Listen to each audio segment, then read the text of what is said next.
Bonjour, chers téléspectateurs de Canal 7, notre chère chaîne panafricaine qui émet à travers l'Afrique et même le monde. Nous sommes encore dans la joie de vous retrouver aujourd'hui pour ce numéro qui parle de la foi, car notre émission c'est 7 fois, 7 comme Canal 7 et foi comme la foi. Et depuis un certain temps, nous sommes en train de définir ou d'étudier ce concept de la foi, qui est plus qu'un concept, mais qui est un principe, une loi spirituelle, sans laquelle nous ne pouvons pas bénéficier de toutes les grâces, des bénédictions et des choses que Dieu a promises aux êtres humains et particulièrement à nous qui croyons. Nous avons déjà vu ce qu'était la foi, d'où vient la foi. Nous avons également vu dans les précédents numéros les éléments en fait, que l'apôtre Pierre, sur notre texte de base, 2 Pierre chapitre 1 du verset 3 au verset 14, nous énumère. Nous nous sommes focalisés essentiellement sur le verset 5 où l'apôtre Pierre dit « Ajoutez à votre foi la vertu, à la vertu la connaissance, à la connaissance la maîtrise de soi, etc. » Donc nous avons défini déjà 5 éléments qu'il faut ajouter à sa foi pour que sa foi devienne agissante. Donc, pour la petite rétrospective, nous avons compris que la foi fonctionne un petit peu comme un muscle qui doit être alimenté, qui doit aussi être exercé. Et s'il manque d'éléments dans notre corps sera faible. Notre foi aussi réagit pareillement. Lorsque notre foi n'est pas alimentée par ces ingrédients, par ces éléments qui sont cités dans ce passage de l'apôtre Pierre, cette foi est faible. Et si elle est faible, elle ne peut être agissante, elle ne peut produire des résultats, malheureusement. Et c'est pour cela que nous avons pris le temps, durant cette série d'enseignements, ces séquences que nous avons eues ensemble, de parler de ces éléments. Et aujourd'hui, je vais continuer avec les 2 derniers éléments, l'amour fraternel et l'amour de Dieu. Je vais parler de 2 ensemble. Pourquoi? Parce que l'amour est la plus grande loi. C'est le plus grand commandement. Il dit, tu aimeras le Seigneur ton Dieu de tout ton cœur, de toute ton âme, de toute ta pensée, de toute ta force. Et voici le second commandement qui lui est semblable au premier, au plus grand. Tu aimeras ton prochain comme toi-même. L'amour est au-dessus de tout. L'amour est la nature même de Dieu, car Dieu est amour. Et si dans notre vie, nous n'avons pas l'amour, notre foi sera faible. Donc nous devons ajouter à notre foi l'amour. L'amour pour le prochain, l'amour pour Dieu. Et l'amour pour le prochain en grec est défini par le terme philéo. Philéo. Philéo, c'est un terme qui veut dire l'affection, qui veut dire l'amour amical. Et l'amour de Dieu est défini par agapao en grec. Agapao, l'amour divin. Donc ces 2 commandements, en fait, finalement, se complètent et sont intimement liés. Et l'apôtre Pierre nous dit, si nous n'ajoutons pas à notre foi ces 2 éléments, notre foi sera vaine, notre foi sera faible, notre foi ne sera pas agissante.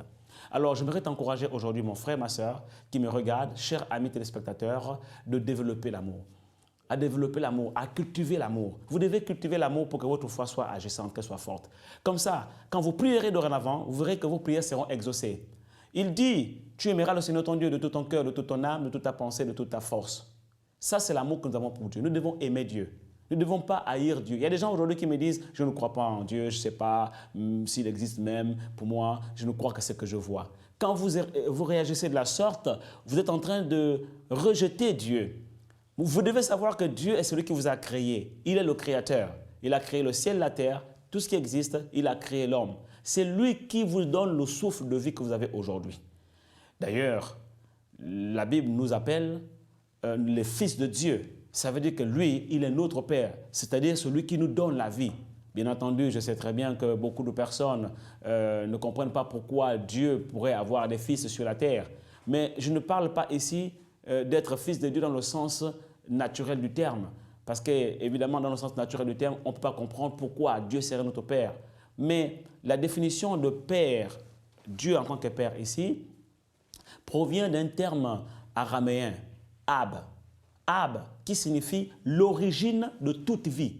L'origine de toute vie. Ça veut dire que c'est lui qui nous a donné la vie que nous avons aujourd'hui. C'est lui qui nous a donné la vie qui circule dans notre corps, dans notre sang, dans nos veines. Donc c'est Dieu qui en est l'auteur. Il est notre créateur, il est la source de notre vie. Ab, ce qui a donné plus tard Abba, Père. Et la Bible déclare, nous avons reçu un esprit de force, un esprit d'amour, par lequel nous pouvons crier Abba, Père. Et l'Esprit lui-même rend témoignage à notre esprit que nous sommes enfants de Dieu, que nous sommes fils de Dieu. C'est-à-dire que nous sommes tirés de lui. Nous sommes le prolongement de sa nature sur la terre. Nous sommes la manifestation de sa vie sur la terre. Et c'est pourquoi la Bible déclare que le monde, la création entière attend avec un ardent désir la révélation des fils de Dieu. C'est-à-dire que ces personnes qui manifestent la vie divine sur la terre, qui marchent comme Christ a marché sur la terre, qui dominent sur les situations difficiles, qui dominent sur la maladie, qui dominent sur les qui domine sur les démons, qui domine sur le monde, car la victoire qui triomphe du monde, c'est notre foi.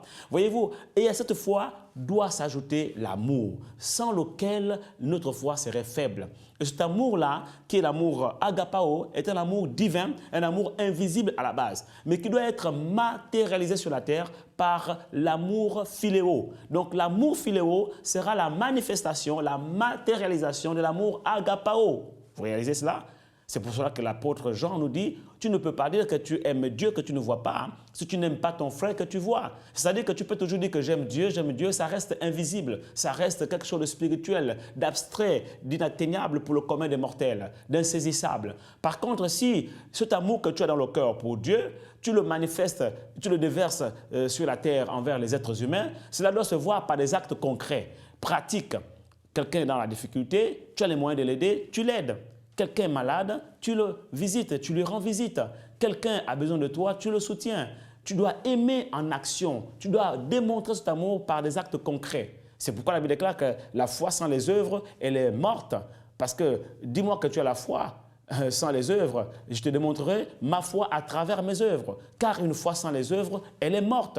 Voyez-vous, donc nous devons ajouter à notre foi l'amour, c'est-à-dire la démonstration de l'agapao, le divin sur la terre, le divin incarné dans l'être humain et qui se démontre par le fait d'aimer l'autre, de lui apporter le soutien qu'il faut, de pouvoir l'assister dans les temps difficiles, de pouvoir l'aider quand vous avez les moyens de le faire dans n'importe quel domaine de la vie. Soyez toujours prompt à aimer, à aider. L'amour, dans 1 Corinthiens chapitre 13, se définit aussi comme étant une vertu, une qualité qui nous amène à supporter, même là où on a été offensé, à vivre les injustices sur la terre en nous remettant à Dieu. L'amour apporte la paix. L'amour pardonne tout. L'amour supporte tout. L'amour a vaincu la mort. Vous imaginez? La Bible déclare que Dieu a tant aimé le monde qu'il a donné son Fils unique, Jésus-Christ, afin que quiconque croit en lui ne périsse point, mais qu'il ait la vie. L'amour donne la vie. L'amour a vaincu la mort à la croix de Golgotha. Donc, si nous nous aimons les uns les autres sur la terre, en fait, nous n'allons pas nous haïr, car celui qui est son frère commet un meurtre. L'amour procure la paix, l'amour procure la vie, l'amour donne la vie, l'amour donne un sens à la vie sur la terre. Voyez-vous, notre famille a besoin d'amour, notre conjoint a besoin d'amour, nos enfants ont besoin d'amour, notre nation a besoin d'amour, les êtres humains ont besoin d'amour. L'amour guérit. L'amour réconforte, l'amour fortifie, l'amour ne soupçonne pas le mal, l'amour ne se réjouit pas du mal de l'autre. Quand tu vois l'autre dans l'échec, tu es content. Non, ça c'est pas l'amour. L'amour cherche le bien de l'autre. L'amour cherche à ce que l'autre réussisse. L'amour nous amène à regarder l'autre comme étant au-dessus de nous-mêmes et à reconnaître les qualités, les capacités, les talents, les dons, les compétences que Dieu a données à l'autre et savoir pouvoir en profiter, tout en réalisant que sur la terre, nous ne pouvons pas tout avoir et Dieu ne peut pas nous donner tous les dons qui existent. Donc, si Dieu nous a donné des dons, des capacités, des qualités, il en a donné aussi à d'autres personnes, alors nous allons travailler sur la terre, la main dans la main, en complémentarité et en bonne communion de cœur ou encore en bonne intelligence. Et c'est comme ça que dans notre société, nous pourrons amener le changement. Oui, nos entreprises ont besoin d'amour. Nos familles ont besoin d'amour. Notre nation, nos sociétés ont besoin d'amour. Et parce qu'il manque l'amour, les êtres humains se déchirent, s'entretuent sur la terre. Il y a des guerres à gauche et à droite. Des nations entières se divisent. Des peuples se divisent au nom des tribus, au nom des partis politiques, au nom de quoi que ce soit. Les gens se divisent et se tuent. Oh, mon frère, ma soeur, mon cher ami, téléspectateur, toi qui m'écoutes aujourd'hui, tu dois rechercher l'amour. Et la Bible déclare que cet amour ne vient pas comme ça, simplement en le désirant, ou ne peut être fabriqué humainement parlant. L'amour de Dieu est répandu dans nos cœurs par le Saint-Esprit. Romains chapitre 5, verset 5. Donc, si tu veux connaître cet amour, et si tu veux ajouter à ta foi cet amour, alors tu dois connaître Dieu, tu dois connaître Christ. Parce que cet amour est répandu dans nos cœurs par le Saint-Esprit. Romains chapitre 5, verset 5. Donc, si tu n'as pas le Saint-Esprit dans ton cœur, tu ne pourras pas expérimenter cet amour et tu seras malheureusement limité dans ton foyer, limité dans ta famille, limité dans la société. Tu ne pourras pas donner le meilleur de toi-même et tu ne pourras pas aimer. Tu seras frustré malheureusement, tu ne seras pas épanoui. L'amour rend joyeux, l'amour épanouit.